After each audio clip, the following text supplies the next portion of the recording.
기존의 외환시장, 송금시장 이런 것들이 구조가 붕괴될 가능성이 높다. 금융시장으로 빠르게 들어와서 은행들의 수익 모델을 잠식하는 이런 상황이 단기적으로는 좀 생각될 수 있을 것 같고요. 패러다임이 변화되고 있는 부분이 있지만 인프라 차원에서도 재편이 되게 많이 일어날 거예요. 나는 그냥 주식이나 해야지, 대한민국은 부동산이지 라고 생각했던 분들도 새로운 투자를 해보는 것, 쉽게 저축수단으로 활용할 수 있는 측면도 있습니다. 지금 선택이 아니라 무조건 가야 되는 길이다.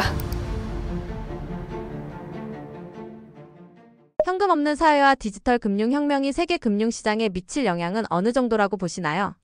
네, 사실 그 근본을 지금 바꾸고 있다고 생각을 합니다. 그래서 그런 가치적으로도 패러다임이 변화되고 있는 부분이 있지만 실제로 인프라 차원에서도 이 재편이 되게 많이 일어날 거예요. 사실 기존의 피지컬 화폐가 세상에 장악하던 시절에는 이 돈이 오고 간다라는 것은 단순히 우리가 현금 흐름으로 생각을 했어요. 현금이 여기서 여기로 이동했다. 얼마가 얼마로 이동했다. 장부상의 숫자가 여기서 여기로 바뀌었다. 라고 하는 건 거죠. 그런데 이 블록체인을 기반으로 이 기술이죠. 기술 네트워크를 기반으로 발행된 화폐가 거기서 수없이 많은 트랜잭션들이 발행되는 것은 단순히 숫자의 흐름이 아니라 이 데이터가 발생된다는 측면이고요. 그래서 전 세계 글로벌 금융이 현금 흐름이 아니라 데이터의 흐름 중심으로 재편될 것이다 라고 하는 생각을 하고 있습니다. 실제 저도 이제 블록체인 기업을 운영을 하고 있다 보니까 데이터를 들여다봐야 될 일이 굉장히 많이 있는데요. 정말 실시간으로 쏟아져 나오는 데이터들이 어마어마하고요. 그 데이터를 어떻게 분석하냐에 따라서 엄청나게 많은 국가들의 심지어 정보, 현황들을 알 수가 있습니다. 그래서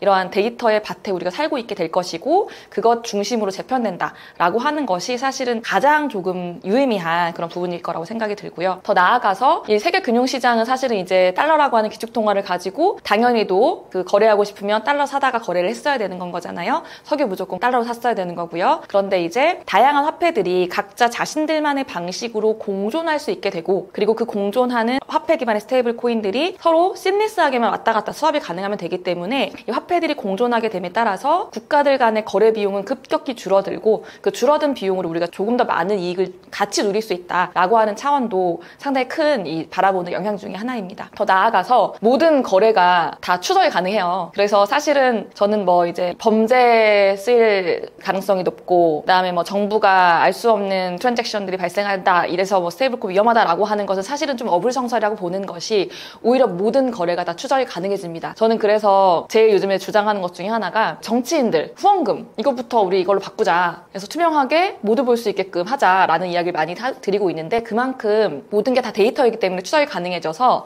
오히려 이 국가 입장에서도 통화 정책을 훨씬 더 뾰족하고 정밀하게 채워야 되는 그러한 가능성도 나올 수 있을 거다라고 좀 보고 있고요. 단기적 관점에서 그래서 보면 제일 처음으로는 수수료 수익으로 이제 배를 불리고 있던 은행들의 수익 모델이 약화됨에 따라서 이 빅테크들의 결제 플랫폼이 금융시장이 되는 거죠. 단순히 그냥 도구로만 존재하던 곳들이 스테이블 코인을 발행하거나 활용하면서 금융시장으로 빠르게 들어와서 은행들의 수익 모델을 잠식하는 이런 상황이 단기적으로는 좀 생각될 수 있을 것 같고요. 중기적으로는 스테이블 코인이라든지 또는 정부가 발행한 CBDC 같은 이런 것들이 글로벌 결제 생태계의 확산이 됨에 따라서 기존의 외환시장, 송금시장 이런 것들이 구조가 붕괴될 가능성이 높다. 그리고 마지막 장기적으로 봤을 때에는 결국에는 다극화 또는 우리가 달러 패권이 훨씬 더 강해지는 것이 있을 수도 있어요. 그건 사실은 우리가 알 수 없는 영역이기 때문에 그래서 힘의 균형의 변화들이 일어날 수 있고 이 금융질서의 패러다임이라든지 구조, 인프라가 전환되는 이러한 것을 우리가 좀 기대해 볼 수 있다라는 것이 아마도 좀 영향 중에 하나일 것 같습니다. 스테이블 코인이 전통 금융과 공존하려면 가장 먼저 해결해야 할 과제는 무엇인가요? 전통금융이 실제적으로 지금 자리 잡고 사람들이 당연하다는 듯이 그들의 서비스를 쓸 수 있게 만든 근원에 뭐가 있는가가 되게 중요할 것 같습니다. 그리고 결국에는 전통금융이 흔들리고 이러한 블록체인을 기반으로 하는 새로운 금융이, 기술 기반의 금융이 등장하게 된 원인도 여기랑 관련 있을 것 같은데요. 결국에는 신뢰 확보가 굉장히 중요합니다. 비트코인 처음 등장했었던 2008년, 2009년을 생각해보면 당시에 이제 리먼 브라더스 사태가 촉발됐던 여러 가지 미국 시장으로부터 시작된 금융위기가 퍼졌었죠. 저도 그때 상당히 그 주식에서 엄청난 손실을 입었던 기억이 나는데 그 당시에 우리가 근본적으로 목격했던 것은 우리가 신뢰를 완전히 위임한 곳이 우리를 배신했다. 라고 하는 부분이 컸습니다. 그러다 보니까 당연하다고 생각했던 전통기관, 전통금융을 믿지 못하게 되는 상황이 되었고 그 틈을 비트코인이라고 하는 것이 세상에 나오면서 파고들게 됐던 건 거죠. 그래서 신뢰를 확보하는 것이 첫 번째 스텝으로 매우 중요하다는 부분이고요. 그러기 위해서는 우리가 정말로 이게 스테이블한 거야 라고 하는 것을 대한 신뢰를 주는 것. 그럼 그것의 방법은 결국에는 준비금이라고 하는 건 거죠. 그래서 실제로 발행된 금액만큼 가지고 있기 때문에 언제든 다시 가지고 오면 환불해줄게 라고 하는 이 믿음을 주는 것. 그러려면 준비금을 얼마나 투명하게 안전하게 잘 보관하고 이를 보여줄 수 있는가라는 차원에서 이 준비금을 투명하게 확보하는 것, 준비금을 투명성 있게 관리하는 것, 이것이 이 전통금융이랑 함께 갈 수 있는 첫 번째 스텝이라고 보고 있습니다. 더 나아가서는 이 규제하고 감독책이 무조건 정립돼야겠죠. 사실은 이 규제 없애주세요, 감독책이 없애주세요라고 말하는 스테이블코인 발행사 아무도 없습니다. 빨리 좀 만들어주세요라고 하고 있어요. 정말로 기다리고 있는 상황이고요. 그래서 그러한 법적인 기반이 마련되었을 때 결국에는 어떻게 협력할 수 있는지 같은 것들이 나올 수 있기 때문에 법제 기반이 필요하고요. 더 나아가서 이제는 기존에 있었던 금융 인프라들과 어떻게 하면 상호 운용될 수 있도록 다 없애고 우리 것만 쓸 수 있어야 돼 라고 하면 불편해서 아무도 안 쓰겠죠. 그렇기 때문에 이 금융 인프라하고의 상호 운용성을 실제로 갖추어서 활용 가능한 방식의 서비스를 만들어내는 것, 이것이 기존의 전통 금융이랑 같이 시장을 함께 혁신할 수 있는 그러한 과제다라고 보고 있습니다. 스테이블 코인의 도입으로 세계 경제와 개인 금융 생활은 구체적으로 어떻게 달라질까요? 한국인 분들이 이 스테이블 코인을 피부로 느끼지 못하는 거에 대한 이해가 가요. 왜냐면 일단 첫 번째, 우리나라는 우리나라 안에서 뭔가를 많이 해결하고 있습니다. 그렇기 때문에 딱히 외국으로 돈을 보내야 되는 니즈를 가지신 분 누구시냐면 제 주변에 자식들 유학 보내신 분들 너무 괴로워하시거든요. 왜냐면 그 한 개인이 보낼 수 있는 돈이 한정돼 있잖아요. 그 명문대 미국에 유학 보내놓으면 그보다 훨씬 더 높은 비용을 사실은 보내야 되는 상황들이 있어서 항상 엄청난 고민을 많이 하세요. 그래서 이제 어떻게 이런 것들을 문제를 법적으로 준법을 하며 해결할 수 있겠는가에 대한 고민이 많으시기 때문에 이런 고민이 있는 분들을 제외하고는 사실 한국인들이 뭐 해외 송금하거나 이런 게 많이 없잖아요. 그렇기 때문에 사실 느끼지 못하는 게 하나가 있고요. 또 다른 하나는 간편 결제가 너무 잘 돼 있습니다. 우리나라 너무 신용사회잖아요. 누구나 크레딧 카드를 만들고 누구나 쉽게 그냥 모바일로 페이하고 이런 것들이 너무 잘 돼 있어서 아니 도대체 뭐 지급 결제 간편화가 무슨 말이야, 이미 다 간편하게 하고 있는데 라고 생각을 하실 수 있겠죠. 그래서 사실 한국인들 입장에서는 당장 와닿는 이제 그러한 그 감각이 좀 다른 어떠한 뭐 해외 송금을 해야 된다라든지 아니면 어떤 저신용 사회에 살고 있다든지 이런 국가들에 비해서 훨씬 더 무딜 수 있는 부분인데요. 하지만 우리나라 같은 경우에도 지금 보시면 아시겠지만 직구 같은 것들, 역직구 이런 것들 활성화되고 있고, 그리고 굉장히 많이 여행 가서 그 해외여행 나가서 소비를 해야 되는 경우도 많이 생겨나고 있고요. 다양한 말씀드렸던 것처럼 사실은 해외로 송금을 편하게 법적으로 편하게 할 수 있다라고 하면 충분히 할 수 있었을 여러 가지 트랜잭션들을 불편하니까 그냥 안 했던 경우도 많거든요. 이런 것들이 충분히 변화될 수 있는 부분이 있기 때문에 이런 해외 송금 결제 혁신 이런 부분에 있어서도 개인 생활의 변화 충분히 크게 올 것이다라는 부분이고요. 그런데 이제 더 나아가서 그런 차원도 있습니다. 투자 수단으로서도 사실 이제 이 크립토커런시라고 하는 것들이 되게 중요하게 자리 잡고 있잖아요. 얼마 전에 그 데이터를 정확히 지금 기억이 안 나는데 우리나라의 코인으로 10억을 이상을 가지고 있는 그 사람 수가 10만 명을 넘어섰다던가 뭐 이러한 이제 그 기사를 본 적이 있어요. 근데 그 중에 과반이었나가 20대라고 했다던가 뭐 그래요. 그래서 이게 결국에는 이 투자 수단으로서 되게 자리 잡고 있는데 사실은 불안정하고 어렵고 잘 모르겠고 이러니까 못하다가 이 스테이블 코인이라고 하는 것이 좀 자리를 잡으면서 요것을 뭐 안전한 대기 자금이라든지 안전판으로 활용해서 이 크립토커런시 투자에 나서려고 하는 분들이 많아지고 있습니다. 즉 투자 수단이 다변화되고 있는 건 거죠. 그렇기 때문에 이 개인적 차원에서도 사실은 눈 가리고 나는 그냥 주식이나 해야지 아니면 뭐 대한민국은 부동산이지 라고 생각했던 분들도 작은 소액이나마 재밌게 한번 새로운 투자를 해보는 것 또는 내 자산을 좀 그 리스크 해칭을 위해서 포트폴리오 관리를 하는 차원에서 일정 정도는 뭐 달러로 좀 바꿔놓고 싶어 라고 하는 차원에서 있을 때에 굉장히 쉽게 저축 수단으로 활용할 수 있는 측면도 있습니다. 그래서 개인 차원에서도 투자나 저축 수단 이런 것들이 다변화되는 그런 가능성도 있을 수 있고요. 그리고 우리가 지금 사실은 피디님도 그러실 것 같은데 이 서브스크립션으로 쓰는 돈이 만만치 많지 않아요. 월마다. 그쵸? 유튜브 프리미엄도 해야 되고 넷플릭스도 해야 되고 넷플릭스에 없는 건 티빙이나 왓챠도 해야 되고 막 그렇죠. 그리고 또 뭐 다른 또 음악 듣는 것도 있을 수 있고요. 그래서 하는데 항상 좀 아쉬운 게 제가 이번 달에 너무 바빠서 넷플릭스를 거의 아예 들어가지도 못한 적이 있어요. 근데 그냥 돈을 맨날 내고 있잖아요. 근데 그럴 수밖에 없는 게 왜 서브스크립션이 이렇게 먼틀리로 생겼냐라고 하면 마이크로 페이먼트가 비효율적이기 때문에 그렇게 된 거거든요. 본 만큼, 읽은 만큼, 들은 만큼 돈 내는 것이 사실상 뭐 몇십 원, 몇 원 이렇게 돼버리면 너무 복잡하고 수수료가 더 많이 나오는 구조잖아요. 그래서 마이크로 페이먼트가 가능하지 않았기 때문에 우리가 사실은 안 내도 되는 돈을 더 많이 내고 살고 있어요. 그런데 만약에 스테이블 코인이 지급 결제의 수단으로 자리 잡게 되면 마이크로 페이먼트가 굉장히 싸고 편하고 가능해집니다. 그렇게 되면 많은 기술 기업들이 쟤네 지금 저렇게 비싸잖아. 우리는 마이크로 페이먼트 가능하게 네가 읽은 만큼만 돈 내, 쓴 만큼만 돈 내, 본 만큼만 돈 내라고 하면 사람들이 그 서비스로 가겠죠. 그럼 당연히도 스테이블 코인을 채택하는 곳들이 많아질 것이고 우리는 좀 더 쓴 만큼, 본 만큼, 즐긴 만큼만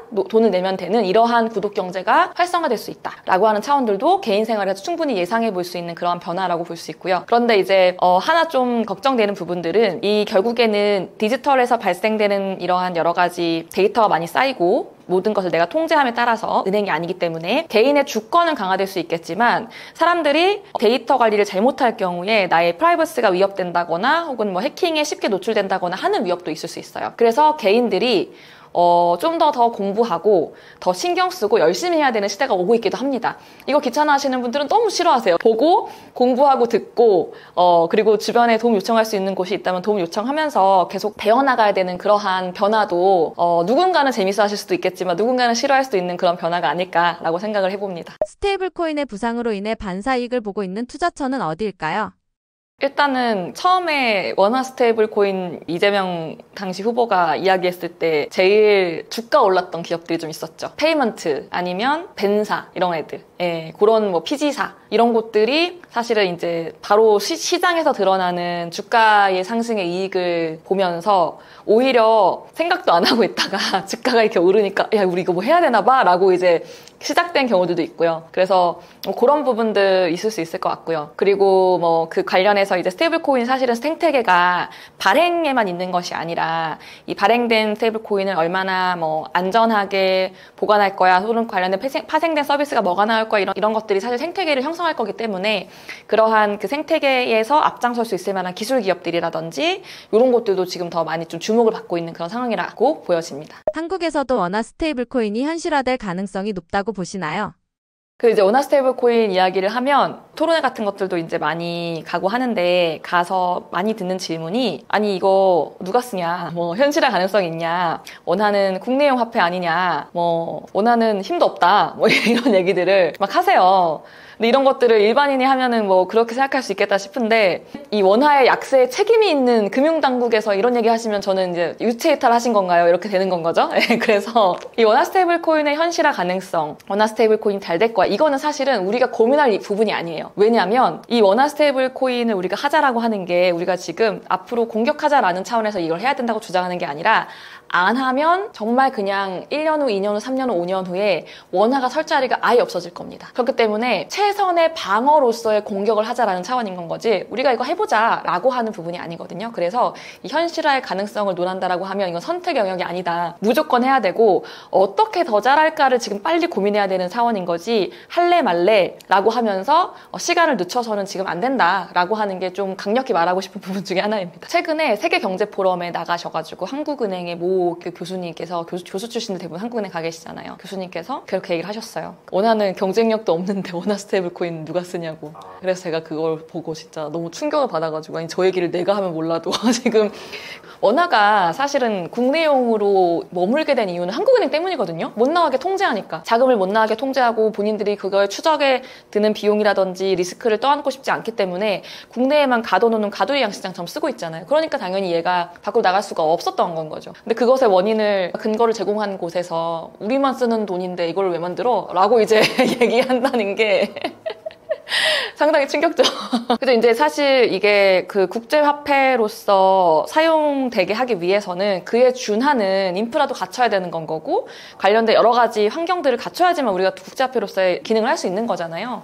근데 사실 뭐 그거 안 하는 거죠. 안 하고 그냥 국내에 가둬놓으면, 그러니까 아까 뭐 유학 간 자식들한테도 한 해에 1억 이상인가를 못 내보내요, 돈을. 내보내지를 못하는 건 거고. 왜냐면은 그럼 다 통화 추적해야 되고 뭐 이런 거 다 해야 되는데, 그거 다 사실은 이제 리소스고 돈이고 노력이고 이런 건 거잖아요. 한국은행이 스테이블 코인을 화폐의 대체제로 인정할 수 있는 조건은 무엇인가요?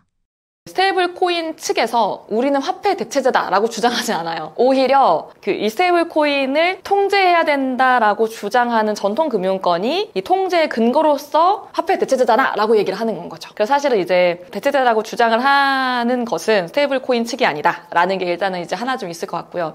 그렇다 하더라도 이제 대체제로 그러면 인정을 받을 수 있을까? 어떤 조건이 필요할까라고 본다면, 일단 전통 화폐, 전통 금융, 전통 자본시장이 처리하지 못했던 부분이 상당히 많이 있습니다. 예를 들어서 말씀드렸던 것처럼 우리나라는 많지 않지만 전 세계 언뱅크드, 즉 은행의 혜택, 은행의 시스템을 누리지 못하는 수많은 사람들이 존재합니다. 이 사람들한테 사실은 그 신용을 평가할 수 없기 때문에 그들에게 이제 은행 시스템을 허락하지 않는 것인데, 사실은 주고 신용평가를 더 열심히 해볼 수 있는 거지만 다 비용이고 돈이죠. 돈이고 시간이고 노력이기 때문에 안 하는 건 거죠. 쟤네들 그냥 굳이 유저로 받아들이지 않고 우리의 안정화를 깨야겠어 라고 하는 건데, 스테이블 코인이 지금 등장을 해서 그런 언뱅크들에게도 금융의 기회를 주겠다라고 하는 거잖아요. 이것은 사실은 기존에 하지 못했던 것들을 도와주는 격이고, 전 세계의 사람들의 어떠한 부와 편의를 더 올려줄 수 있는 일이기 때문에 너무나 바람직하다고 보고 있고요. 그래서 그러한 전통화폐가 처리하지 못했던 부분이라든지 기존에 미진했던 부분들을 해결하면서 오히려 새로운 가치를 창출하고 있는 차원을 좀 집중해 주셨으면 좋겠습니다. 그래서 기존의 전통의 화폐 영역을 야금야금 잠식해 들어가는 경쟁자가 아니라 못하던 것들의 문제들을 해결하면서 자기네들의 시장을 만들어내고 있는 거고요. 여기서 이제 그 영역에 있어서만은 충분히 화폐의 대체제로서 역할을 하고 있지 않나라는 생각이 들고요. 결국에 화폐는 안정성이랑 신뢰에 기반해서 만들어지고 운영되는 거잖아요. 그런 안정성과 신뢰라고 하는 것, 결국에는 저는 사용자들이 또는 국민들이, 시민들이 주고 있다고 생각을 합니다. 그래서 우리 스테이블 코인이 지속적으로 이러한 가치를 창출하고 사회적으로 임팩트 있는 일들을 만들어내면서 인정을 받고 사람들에게 사용이 되면 충분히 기존의 신뢰와 안정성을 받아서 운영되던 어떠한 화폐와 동일한 안정성, 동일한 신뢰를 부여받을 수 있지 않을까, 그런 생각을 하고 있습니다. 장기적으로 볼 때 한국 금융 생태계가 스테이블 코인 시장에서 우위를 차지하려면 어떤 것이 필요하다고 생각하시나요?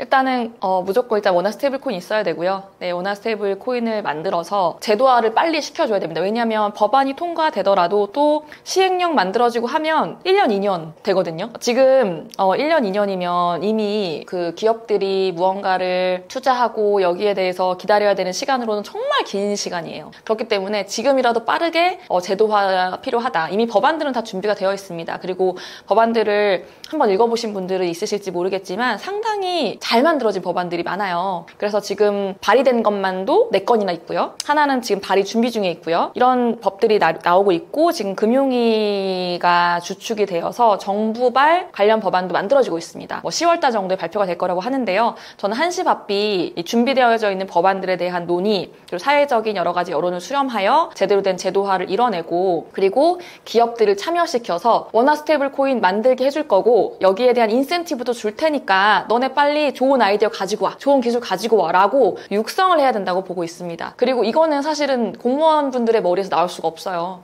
시장에서 진짜 부딪히고 있고 혁신을 가져오지 않으면 죽는, 이 생존이 달려있는 기업들이 사실 제일 잘할 수 있는 일이거든요. 그렇기 때문에 그들에게 기회를 줘야 되고 시장을 열어줘야 되기 때문에, 그래서 빠르게 제도화하고 정부가 다소간의 인센티브라든지 이런 정책적인 부분들을 통해서 육성 전략을 취해야 된다라고 하는 것이 지금 선택이 아니라 무조건 가야 되는 길이다라고 생각을 합니다. 테더, USDC, 페이팔 등 기업형 스테이블 코인이 금융 시스템에 미친 영향은 무엇인가요?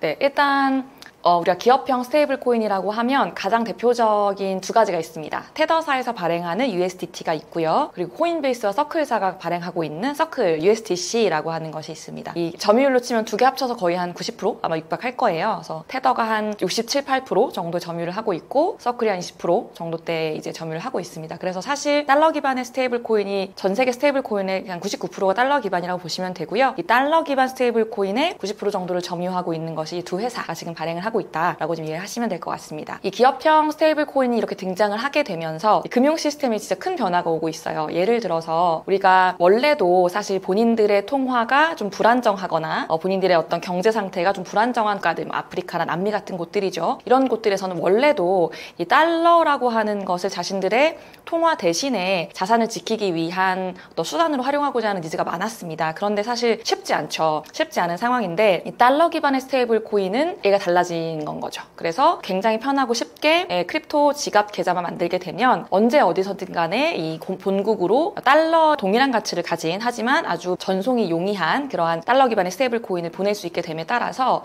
이 저비용 해외 송금 수단으로 완전히 자리를 잡고 있습니다. 그래서 이런 완전히 자리를 잡게 됐을 경우에 이 사람들이 이 달러 스테이블 코인을 가지고 있다가 이거를 다시 무언가 어디서 뭐 생필품을 산다거나 여행 가서 쓴다거나 할 때 이걸 다시 또 뭐 달러로 바꾼다거나 하는 것보다는 이것을 그대로 보유하고 있다가 그대로 그냥 지급결제 사용하면 편하겠죠. 실제적으로 그러한 지급결제 스테이블 코인 계좌랑 그대로 연동한 다음에 비자카드 등에 연결해서 그대로 쓸 수 있게 해주는 지급결제 애플리케이션들이 마구 나오고 있는 상황입니다. 그러다 보니까 이제 이 저비용 해외 송금 수단으로 자리를 잡은 후 그 다음 단계로 글로벌 상에서의 지급결제 인프라로도 자리를 잡기 시작을 하고 있습니다. 그리고 그것을 주도하는 곳이 바로 테더라고 보시면 되고요. USDC 같은 경우에는 테더에 비해서 점유율은 아직 낮으나 저력이 만만치 않습니다. 이유는 이 서클이라고 하는 회사가 코인베이스라고 하는 회사랑 같이 이제 USDC를 발행을 하고 있는 상황이고요. 코인베이스는 들어보셨겠지만 미국의 이제 나스닥에 상장되어 있는 크립토 거래소입니다. 그래서 상장되어 있다라고 하는 것, 나스닥에 상장되어 있다라고 하는 것은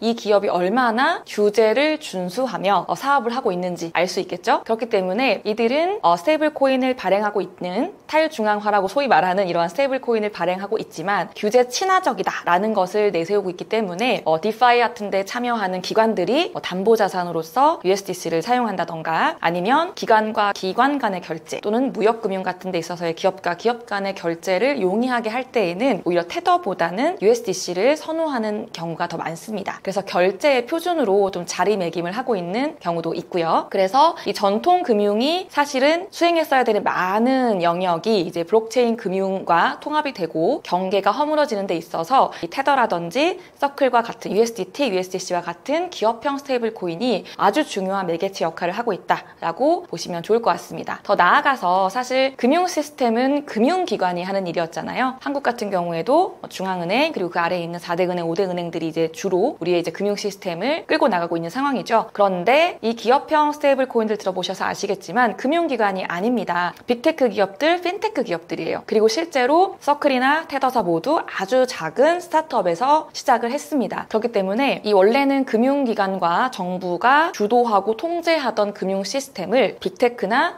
핀테크들이 진입하고 그들의 영향력이 확대됨에 따라서 은행이 없는 금융의 구조가 좀 가속화되는 측면도 있을 수 있습니다. 예를 들어서 페이팔 같이 우리 지급결제로 잘 알려진 이 핀테크 기업이죠. 이 핀테크 기업인 페이팔도 페이팔의 스테이블 코인을 출시를 했습니다. 그리고 본인들의 이 결제 툴을 사용하는 모든 곳들에 스테이블 코인을 활용한 결제를 지원하고 있어요. 이렇게 되는 경우 단순히 기존에 있는 화폐들을 지급결제에만 도와주던 툴로서 밖에 이제 존재하지 않던 페이팔이 이제는 본인들이 금융기관이 될 수 있는 그 격상이 되는 건 거죠. 그러한 구조가 가속화되는 것에 영향을 미치고 있다라고 보시면 좋을 것 같습니다. 메타의 리브라 프로젝트는 실패했지만 의미 있다고 하셨습니다. 어떤 점에서 의미가 있나요? 리브라는 여러분들 더 페이스북으로 더 잘 아시겠지만 이제 메타라고 하는 회사에서 시도했던 사실 스테이블 코인입니다. 그래서 당시에 이것을 하겠다고 주장을 했을 때에 그 당시는 이제 트럼프 1기 행정부였을 거예요. 그래서 그때 뭐 저커버그가 청문회도 끌려가고 결국에는 뭐 과징금도 막 맞고 이러면서 결국에는 안 하겠습니다라고 손을 듣고 포기를 하고 말았죠. 그리고 당시에 인프라 관련된 부분만 이제 M&A를 시키면서 그렇게 실패로 끝나버렸던 그런 프로젝트였습니다. 그런데 당시에 왜 실패로 끝났을까요? 왜 이렇게 미국에서 미국 정부 당국과 금융기관들이 왜 이렇게 다들 화들짝 놀라서 이것을 다 단합하여 죽이지 못해 안달이었을까라고 하는 것을 역으로 한번 생각해보면 결국에는 이 두려웠던 것 같아요. 그래서 이 스테이블 코인이라는 것이 이 기업을 통해서 등장했을 때에 이것이 단순히 이 페이스북을 사용하는 이 수많은 사람들 사이에서의 결제라든지 돈을 송금하는 이런 것들을 넘어서서 국가가 가지고 있는 강력한 무기죠. 통화 주권이라든지 또는 글로벌 금융 전반에 깔려있는 인프라 같은 것들, 또는 이 돈이 오고 간다라고 하는 것은 결국에는 이 숫자만 오고 가는 것이 아니라 데이터가 엄청나게 생산되는 과정이잖아요. 이러한 데이터 주권까지도 기업이 가지게 될 수 있는 거 아니야? 라고 하는 위협을 느꼈던 사건으로 기억을 하고 있습니다. 그래서 이런 것들이 실제로 실패로는 끝났지만 스테이블 코인이 이만한 정도의 저력을 가지고 있구나 라고 하는 것을 우리가 또 체감할 수 있기도 했었고요. 그래서 이 리브라 같은 경우에는 사실상의 사설 통화를 발행하려고 한 첫 시도였다라고 이렇게 좀 말할 수 있을 것 같습니다. 그리고 이 사설 통화를 발행하려는 시도가 이번에는 억눌려서 이제 저커버그 같이 이제 뭐 사실은 너무나 저명한 인사가, 그리고 또 너무나 상장되어 있는 기업이 한 행위였기 때문에 그렇지만, 실제적으로는 국가들이 또 다른 애들이 나오면 어떡하지? 제도 성장하고 제도 나오면 어떡하지? 라고 하는 이 걱정을 하게 만들었던 계기가 됐기도 했고요. 그래서 결국에는 각 정부들이 이 스테이블 코인을 어떻게 규제할지, 그리고 이 민간에서 이러한 몰려오는 여러 가지 혁신의 이런 분위기들을 감지하고, 그렇다라고 하면 우리 중앙에서 뭐 해야 될까라고 하는 차원에서의 중앙은행이 발행하는 이제 크립토 커런시죠. CBDC라고 많이 들어보셨을 텐데요. 이 CBDC 도입 논의를 가속화하는 그러한 계기가 되기도 했습니다. 실제적으로 미국에서 그래서 이제 스테이블 코인 법안에 대해서 명확한 규제 체계를 만들기 시작을 했고요. 유럽연합 같은 경우에도 2023년에 미카라고 하는, 어떻게 보면 전 세계 최초의 이 디지털 자산 기본법이라고 볼 수 있는데요. 이런 법안을 통과시켜서 스테이블 코인이 발행사가 갖춰야 되는 준비금 요건이라든지 어떻게 하면 시장을 감시할 수 있을까 하는 시장 감시 체계, 이런 것들을 정립을 하게 되기도 됐습니다. 그리고 중앙은행 같은 경우에는 다들 앞다투어서 CBDC 실험, 연구, 실증 이런 것들을 대폭 강화하고 진행을 하기 시작을 했고요. 디지털 통화는 원래 통화 자체가 정부 거 아니었어? 그러니까 디지털로 넘어간다라고 하더라도 정부의 영역이지라고 했던 전통적인 인식에 균열을 만들어낸 그러한 굉장히 의미 있는 시도였던 것으로 우리가 생각을 해볼 수 있을 것 같습니다. 기업이 만든 돈이 법정화폐를 대체할 가능성은 어느 정도라고 보시나요? 네, 사실 이게 요즘에 한국에서 좀 핫한 것 같아요. 왜냐하면 이 한국은행의 이창용 총재님이 굉장히 열심히 요즘에 발언을 하고 계십니다. 그 발언 중에 어떤 것이 있었냐면요. 스테이블 코인은 화폐의 대체제이기 때문에 그래서 블라블라블라 은행이 해야 되고 금융이 해야 되고 이런 말씀을 하셨어요. 저는 그 표현이 되게 충격적이었어요. 왜냐하면 현재 지금 한국에서는 우리가 법적으로 자산이라고 인정하는 것에 이 디지털 자산은 들어가 있지도 못한 상황입니다. 그래서 우리가 ETF도 못 만들고 다양한 일들이 벌어지고 있죠. 그런데 한국은행의 총재님의 이제 입에서 스테이블 코인은 화폐의 대체제이다 라는 것이 이제 나온 거죠. 물론 이제 총재님은 이것을 스테이블 코인을 좀 더 본인들이 통제해야 되는 것으로 이야기하기 위해서 그 전제로 까신 이야기였지만, 저는 이것이 굉장히 좀 흥미롭게 받아들여졌고요. 드디어 이제 인정을 받는구나 라고 하는 생각이었고요.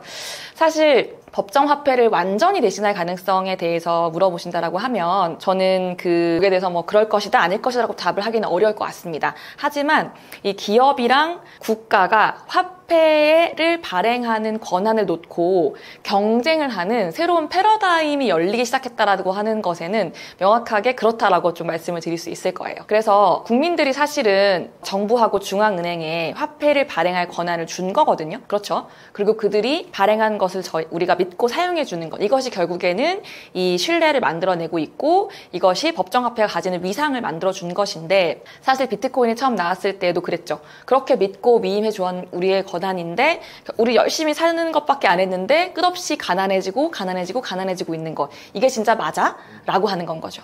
그렇게 되기 때문에 당연히도 그렇다라고 하면 굳이 정부가 해야 되는 거 맞아? 너네 제대로 못하고 있잖아 라고 하는 생각을 하게 되는 것이고요.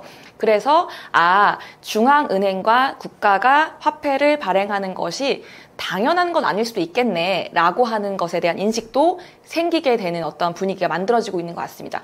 물론 엘살바도르 같은 국가에서는 법정화폐로 채택을 했어요. 비트코인 채택하기도 했고 실제적으로 쓰기 위한 노력들도 많이 하고 있는데, 이 스테이블 코인이라고 하는 안정적인 도구가 등장한 이상 그러한 등락이 큰 어떤 크립토커런시보다는 훨씬 더 우리가 쉽게 법정화폐를 대체할 수 있는 가능성은 높아졌다고 보고 있습니다. 예를 들어서 뭐 물가가 불안정한 국가라든지 이런 곳들은 당연히도 고려해볼 수 있을 만한 이런 옵션이 되고 있다라는 생각이고요. 하지만 너무 급진적으로 하게 될 경우에 지금 한국은행에서 하고 있는 강력한 저항, 화폐의 대체제로 인식하고 이건 통화주권을 위협할 거야 라고 인식하면서 오히려 이 통제의 권한을 강화하고자 하는 어떠한 그런 시도들이 더 많이 나오고 있는 것, 이런 것들이 오히려 우리 혁신을 좀 더디게 만들까라는 좀 우려도 있습니다. 그래서 완전한 대체제라고 주장하는 것보다는 우리가 보완하고 또 경쟁을 하는 과정으로서 생각해야 되지 않을까 싶고요. 사실 모든 좋은 것은 저는 건전한 경쟁에서 나온다고 생각이 들어요. 그래서 우리 토스 같은 서비스가 극강의 UI를 가지고 있잖아요. UI, UX를 가지고 있잖아요. 누구나 한 번 쓰면 이거 어떻게 이렇게까지 쉽게 만들었지라고 하는 UI를 가지고 있는데 기존의 은행 앱들 어떻죠? 그렇지 않죠. 예를 들어서 제가 제 개인으로 쓰는 은행, 일단 법인으로 쓰는 은행 앱 다 다릅니다. 그리고 또 페이 하려고 쓰면 또 다른 페이 깔아야 돼요. 그래서 제가 쓰는 주거래 은행에 관련된 앱이 한 5개 정도가 앱에 깔려 있습니다. 여기에는 어디에도 사용자들을 위한 편의나 혁신이 들어가 있지 않아요. 왜냐? 우리나라에서 은행업은 경쟁이 아니기 때문이죠. 굉장히 나눠 갖기를 하고 있죠. 권한을. 그렇기 때문에 이러한 실제적으로 이 전통 금융 또는 중앙은행이 발행하는 화폐 권력도 경쟁의 가능성이 존재한다라고 하는 이 가능성만으로도 실제적으로 혁신이 만들어내는 어떠한 그런 좋은 방향으로 움직일 수 있지 않을까. 즉 혜택은 국민들에게 온다, 유저들에게 올 수 있다라고 하는 생각이고요. 그래서 그러한 상황에서 봤을 때에 보완과 경쟁의 과정에서 함께 공존했으면 한다라는 바람을 가지고 있습니다. 금에서 달러로 또 다시 달러에서 스테이블 코인으로 넘어가는 흐름인가요? 스테이블 코인이 기축 통화의 개념을 바꾸는 혁명이 될 수 있을까요? 그렇게 생각하고 있습니다. 사실 이 스테이블 코인이 단순히 비트코인도 그렇고요. 이것들이 단순히 개발자들이 만들어낸 그냥 어떠한 장난감이라든지 혹은 뭐 투기 세력이 만들어내고 있는 투기판이라고 인식을 하는 분들도 아직까지 많으시지만 제가 그것들이 탄생하게 됐고 어떻게 탄생하게 되었고 어떤 배경이 있었고 어떻게 지금 진화해 오고 있는지를 보게 되면 인간이 근원적으로 가지고 있는 어떠한 욕망에서 발현된 부분이 크다라고 보고 있습니다. 제가 책 앞부분에도 좀 이러한 내용들을 다루기는 했었었는데요. 생각을 해보면 우리는 각자들이 화폐를 통화주권을 위해서 가지기를 희망하기도 하지만 동시에 또 우리가 여러 가지 무역이라든지 사람들이 돈을 보내거나 쓰거나 이런 데 있어서도 또 편리하게 쓰고 싶은 욕망을 가지고 있습니다. 그런데 지금 어떻죠? 각국이 각자만의 화폐를 가지고 있게 됨에 따라서 이러한 돈이 국경을 넘어갈 때 나오는 비용과 여러 가지 어려움, 불편함, 리스크가 상당히 높습니다. 왜 이런 불편함을 감수해야 되는 건지에 대한 것을 고민할 새도 없이 너무 당연하게 우리가 그냥 그렇게 살고 있어요. 그런데 지금 이 스테이블 코인 등장하면서 각국의 예를 들어 일본 같은 경우도 얼마 전에 엔화 스테이블 코인 통과시켰고요. 허용했고요. 싱가포르라든지 중국도 심지어 만지작 하고 있습니다. 위안화 기반의 스테이블 코인을요. 유럽도 마찬가지고요. 이렇게 각국들이 스테이블 코인이라고 하는 것을 가지고 통화 주권을 유지하면서도 즉 자신들의 통화 기반의 스테이블 코인을 만들어서 통화 주권을 유지하면서도 동시에 이 국경을 넘는 마찰 비용을 획기적으로 줄일 수 있는 방법이 스테이블 코인입니다. 그렇기 때문에 우리가 사실은 둘 다 같이 달성하기 어려울 거야. 이 마찰 비용을 없애면서 통화 주권도 유지하는 것 이거 어려울 거라고 생각했던 것이 이 스테이블 코인이 가지는 기술적인 특징으로 인해서 해결이 되고 있는 부분인 거죠. 그렇기 때문에 충분히 기존의 화폐가 해결하지 못했던 여러 가지 문제들을 충분히 혁신적으로 해결하면서 그러한 기축통화 역할을 할 수 있을 것이다 라고 생각을 합니다. 금 특화형 스테이블 코인이나 결제형 스테이블 코인의 등장 의미는 무엇이라고 보시나요? 스테이블 코인이 이제 말씀드렸던 USDT라든지 USDC 같은 이러한 기업형 스테이블 코인이 이제 등장한 이래로 상당히 다양한 스테이블 코인에 관련한 도전들이 만들어지고 있어요. 예를 들어서 달러 기반 아니고 각국 자국의 어떠한 화폐를 기반으로 한 스테이블 코인들도 지금 속속들이 등장을 하고 있고요. 아니면 아까 페이팔 말씀드렸던 것처럼 원래는 지급 결제의 핀텍 사업을 영위하던 곳들이 내가 지급 결제하고 있는데 발행 못할 거 뭐야? 라고 하면서 어차피 우리 지급 결제 툴 쓸 거면 우리 거 스테이블 코인 쓰세요 라고 하는 차원인 거죠. 그렇게 해서 결제에 좀 특화를 한 그러한 스테이블 코인들도 나오고 있고요. 그리고 또 누구보다 활발하게 미국의 어떤 정치 지형에 후원금으로 영향을 주고 있는 리플랩스 같은 경우가 이제 우리나라에서도 많이 사랑받는 코인이죠. 거기서도 또 스테이블 코인을 활용해서 이제 무역에 있어서의 혹은 어떤 국제적인 크로스보더 트랜잭션에 있어서의 역할을 우리가 가져가겠다라고 하는 것에 특화하고자 하는 것들도 있고요. 또 금과 같은 자산들 이런 것들에 기초해서 스테이블을 한번 만들어 보겠다. 이 가치 안정을 금 같은 자산으로 해서 만들어 보겠다. 이러한 것들도 나오고 있습니다. 그래서 단순히 스테이블 코인이 디지털 달러다라고 하는 이제 그 동의어로 생각되는 시대는 이미 이제 좀 지나가고 있는 것 같고요. 자산 기반도 다양해지고 있고 또 용도 기반의 특화 같은 것들도 나오면서 여러 가지 방향으로 갈래로 진화를 하고 있는 것 같습니다. 기업형 스테이블 코인이 기존 금융과 경쟁하면서도 동시에 협력할 수 있는 구조는 어떤 모습일까요? 이게 이제 기존 금융권이랑 그러면 서로 너가 죽으면 내가 산다 뭐 이런 제로섬 게임이냐라고 이제 생각할 수도 있을 것 같고, 사실 요즘에 그 대한민국에서 금융권이나 한국은행의 반응을 보면 그런 제로섬 게임을 생각하는 것도 있는 것 같아요. 굉장히 좀 그런 반발이 훨씬 심한 것 같은데 저는 충분히 그 은행이 기존에 하던 은행이 잘하던 역할과 그리고 이게 기업형이기 때문에 민간에서 하는 건 거죠. 민간에서 잘할 수 있는 역할이 분명히 있다고 생각합니다. 그렇기 때문에 공존하면서 협력할 수 있는 영역 또는 무언가 겹치는데 대신에 이 겹치는 것이 선의의 경쟁을 촉발함으로써 결국에는 다수 대중에게는 더 좋은 방향으로 작용하는 것. 그렇기 때문에 경쟁, 협력 둘 다 가능하다고 보고 있고요. 예를 들어서 협력 구조부터 먼저 한번 생각을 해보면 어쨌든 간에 우리가 제가 예를 들어서 이제 기업인데 스테이블 코인을 발행한다라고 했을 때 자, 내가 내 개인 지갑에 5천만 원 가지고 있으니까 5천 개 스테이블 코인 발행해서 너네 걱정하지 말고 나한테서 받아가. 대신에 이 한 스테이블 코인이 10,000원이야. 이제 이렇게 발행을 한다고 해볼게요. 그럼 제 지갑 안에 5천만 원 있는지 어떻게 알 수가 없겠죠. 또는 5천만 원 한번 보여준 다음에 보여주고 나서 사람들이 안 볼 때 제가 빼서 다른 데 쓸지 사람들이 알 수가 없는 건 거죠. 그래서 이러한 실제적으로 스테이블 코인이 정말로 발행돼서 그치지 않고 사용될 수 있게 하려면 이러한 신뢰, 안정성 이런 것도 너무 중요하고요. 이런 것들을 보장하는 규제도 중요합니다. 발행된 준비금 어떻게 관리할 거야? 그리고 KYC라든지 AML 너무 중요하잖아요. 이런 것들 어떻게 처리할 거야 라는 부분들은 사실은 민간이 가장 잘하는 영역도 아니고요. 민간이 어떤 그 공공 영역이 보완해줘야 되는 영역이기도 합니다. 그렇기 때문에 이런 부분들은 은행이랑 충분히 협력하여 각자의 아레나를 충분히 나눌 수 있다라고 생각을 좀 하고 있고요. 서비스의 혁신 측면에서 봤을 때에는 말씀드렸던 것처럼 둘이 경쟁하는 영역이 분명히 존재합니다. 그런데 경쟁이 생겨야 다 정신을 좀 차리겠죠? 네, 그래서 경쟁이 생겨야 더 좋은 서비스, 더 편한 서비스, 그리고 좀 더 고민하면서 너도 살고 나도 살 수 있는 이러한 큰 그림을 그려볼 수 있는 기존 금융권에게도 혁신을 좀 추동할 수 있을 만한 이러한 좋은 요소가 되지 않을까라고 생각이 들어서요. 충분히 기존 금융권, 전통 금융권, 전통 자본시장, 스테이블 코인 공존하고 협력하고 경쟁하며 성장할 수 있다라고 생각을 합니다.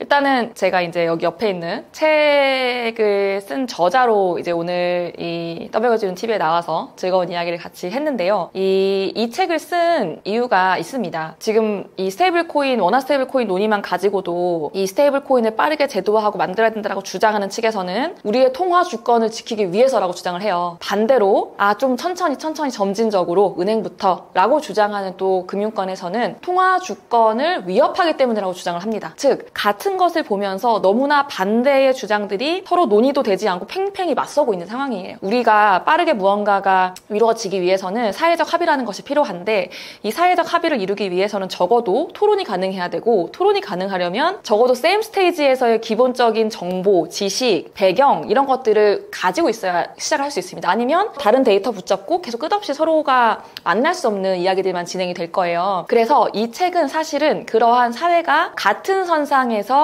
이 스테이블 코인이라고 하는 글로벌적인 현상 그리고 이러한 기술, 이러한 현황을 바라보고 사회가 같이 빠르게 논의하고 넥스트 스텝으로 발전적인 넥스트 스텝으로 가기 위한 기본 기초 자료로서 이 책을 쓰게 됐습니다. 그래서 이 책에는 이제 스테이블 코인이 왜 나오게 됐는가 이것이 단순히 그냥 기술쟁이들이 만들어본 그런 것이 아니라 역사적으로 왜 등장하게 되었는지를 역사적으로부터 한번 끌어내 보고요. 그리고 더 나아가서 어떠한 데이터들이 있는지 현황이 있는지 어떠한 지식이 필요한지 어떠한 정보가 필요한지 같은 것들을 쭉 망라해 놓은 기본서라고 보시면 됩니다. 저희 저자들이 책을 쓸 때 가장 첫 번째 명제로 중요하게 생각했던 것은 무조건 쉽게 쓴다 였습니다. 그래서 읽어보시면 아시겠지만 정말 쉬워요. 그래서 제가 지금 주변에서 받는 피드백도 읽었는데 쉬워서 여러 권 사서 친구들 나눠주고 있어요. 읽었는데 자기가 이해 안 되면 그럴 수가 없겠죠. 그래서 정말 쉽네 라고 하는 이 피드백을 들을 때 목적이 달성되었다 라는 생각이 들어서 가장 좀 만족을 하고 있고요. 그래서 같은 눈높이, 같은 정보에 기반해서 대해서 우리가 같이 논의하고 합의하고 이런 것을 이끌어내기 위한 시발점으로서 이 책을 출판하게 되었다라고 좀 봐주시면 좋을 것 같고요. 더 나아가서 사실 지금 AI에 대한 논의는 진짜 활발하잖아요. 정부도 막 수백 조를 들여가지고 막 KLLM 만들겠다고도 하고 모든 일반인들도 다들 이제 챗GPT 사용하고 계시고 그럴 건데요. 그리고 이제 더 나아가서 내 손 안에 비서처럼 부릴 수 있는 AI 에이전트까지 사실은 AI는 굉장히 많은 관심을 받고 있고 실제로도 많은 투자가 이루어지고 있습니다. 그런데 이 AI 에이전트 생태계가 도래한다라고 하면 스테이블 코인이 무조건적으로 필요합니다. AI 에이전트가 저를 대신해서 각종 데이터 수집하고 데이터 사오고 내 심부름도 해서 여기 가서 호텔도 예약하고 뭐도 사고 이런 것들을 다 해야 될 텐데요. 그런 거 하려고 우리 지금 AI 에이전트 개발하고 있잖아요. 그런데 걔네들이 어떻게 저를 대신해서 금융의 주체가 될 수 있을까요? 또는 AI 에이전트들이 어떠한 제가 맡긴 임무를 수행하기 위해서 여기서 데이터 이만큼 저기서 이 노력 이만큼을 막 사오고 할 텐데 엄청나게 짜잘한 단위의 소액 결제들이 동시다발적으로 막 이루어질 텐데 기존의 금융 생태계에서 그거 할 수 있을까요? 가능하지 않습니다. 일단은 AI 에이전트가 은행 계좌를 만들 수도 없죠. 하지만 블록체인 지갑 계좌는 누구나 만들 수 있습니다. 그래서 결국에는 AI 에이전트라고 하는 것이 우리나라에서 중요한 아젠다라고 하면 이 AI 에이전트가 일상화될 근미래에서 우리가 스테이블 코인이 준비되어 있지 않다? 달러 스테이블 코인만 존재한다? 원화는 없다? 라고 하면 그냥 다 누구나 어쩔 수 없이 그냥 달러 쓰게 될 거예요. 우리가 AI 기술에 엄청 투자하고 이 산업을 마구마구 확대해 놓는다 하더라도 결국에는 여기서 발생될 수많은 머니 트랜잭션을 달러에 기댈 수밖에 없게 된다면 또는 다른 나라 통화에 기댈 수밖에 없게 된다면 사실은 우리 말에서 죽 써서 개주는 이런 격이 될 수 있는 거겠죠. 그래서 저는 사실 이 AI에 대한 논의는 이렇게 풍성하고 활발하고 돈을 많이 지불하면서 이것의 근간이 되는 프로그래머블 머니로서의 스테이블 코인에 대해서는 이렇게 지지부진한 것이 굉장히 좀 안타깝고 시급성을 저는 많이 느끼기도 하고요. 그런 차원에서 또 열심히 목소리를 내고 있기도 합니다. 그래서 그런 AI에 관심이 있으시고 거기에 대해서 미래를 바라보고 계신 분들도 꼭 스테이블 코인을 함께 논의선상에 두고 이야기할 시점이다라는 이야기를 좀 드리면서 마무리를 하고 싶습니다.